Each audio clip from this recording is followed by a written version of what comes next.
What makes a fighter jet legendary? Is it speed? Is it power?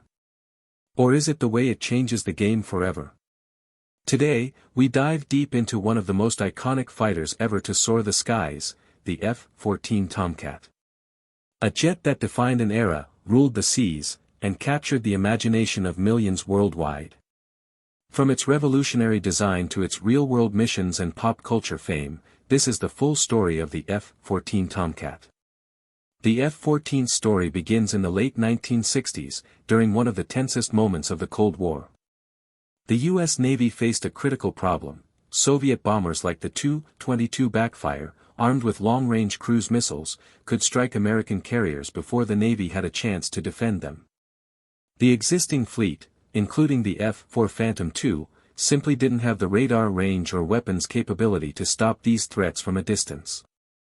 The solution was the Naval Fighter Experimental Program, designed to create an aircraft that could intercept enemy bombers before they launched their missiles. The aircraft needed long-range, powerful radar, and the ability to carry massive air-to-air missiles. Grumman Aerospace took up the challenge and produced what would become a legend, the F-14 Tomcat. The Tomcat first flew on December 21, 1970, and by 1974, it entered full service aboard U.S. Navy carriers. This wasn't just another fighter, it was a game-changer. What made the Tomcat so unique? 2 words: swing wings. The F-14 had variable geometry wings, which could sweep forward for slower speeds during carrier landings and close-range dogfights, and sweep back for supersonic speeds and high-speed intercepts. This gave the Tomcat incredible versatility, something few fighters could match. The cockpit housed 2 crew members, the pilot in the front and the radar intercept officer in the back. The Rio managed the advanced radar and weapons systems, which were decades ahead of their time. At the heart of the F-14's technology was the N/AWG-9 radar system. It could detect targets over 160 kilometers away, track 24 enemy aircraft simultaneously, and engage 6 at once using the AIM-54 Phoenix missile, a weapon that could travel over 160 kilometers at speeds of Mach 5. This made the Tomcat the ultimate fleet defender. Now let's talk about speed and strength. The Tomcat was powered by 2 Pratt & Whitney TF-30 engines in early versions and later by General Electric F-110 engines, giving it a top speed of Mach 2.34, over 2,400 km per hour.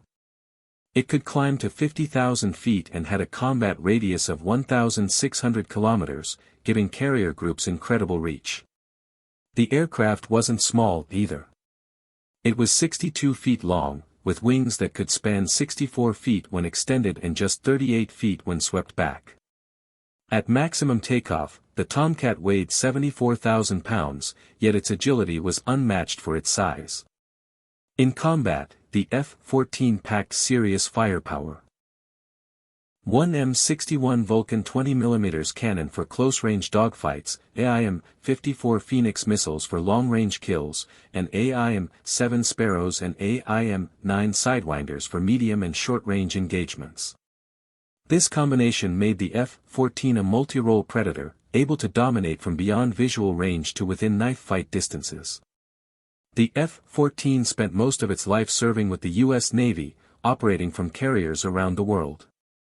Its main mission was fleet air defense, intercepting Soviet bombers before they could launch attacks. But it wasn't just a deterrent. The F-14 saw real combat in the Gulf of Sidra incidents of the 1980s, where Tomcats shot down Libyan fighters during tense standoffs. Later, it participated in Operation Desert Storm during the Gulf War, and then in Operations Enduring Freedom and Iraqi Freedom, escorting bombers, striking ground targets, and maintaining air superiority.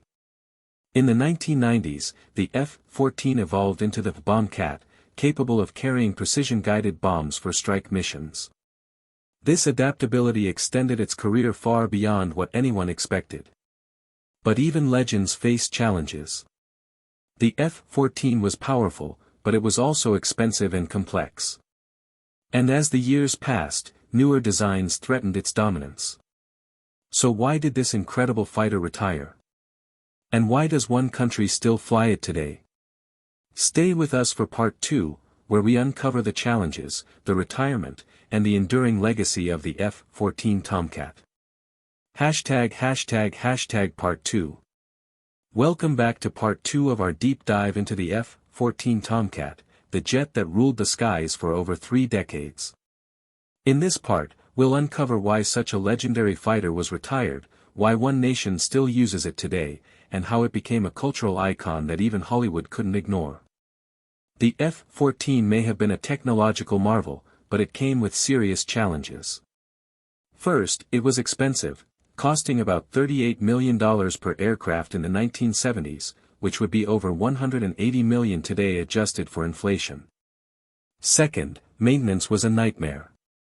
For every hour the Tomcat flew, it required dozens of hours of maintenance on the carrier deck. Its early TF-30 engines were notorious for compressor stalls during high-angle maneuvers, which could cause dangerous flat spins. By the late 1990s, the U.S. Navy faced a choice: keep upgrading the F-14 or switch to something newer, cheaper, and easier to maintain. The decision was made: the Tomcat would be retired in favor of the F/-18E/F Super Hornet, a versatile multi-role fighter that was more cost-effective and easier to operate. The last operational F-14 squadron was retired in 2006, marking the end of an era. For over 30 years, the Tomcat had guarded U.S. carriers, dominated air combat, and stood as a symbol of American air power. Its retirement left many aviation fans nostalgic, but its influence would never fade. Believe it or not, the F-14 is still flying today, but not in the U.S. Navy. The only country that still operates the Tomcat is Iran. Back in the 1970s, before the Iranian Revolution, the U.S. sold 79 F-14s to Iran to counter the Soviet MiG-25 threat. After the 1979 revolution, relations between Iran and the U.S. collapsed, leaving Iran to maintain these jets on its own.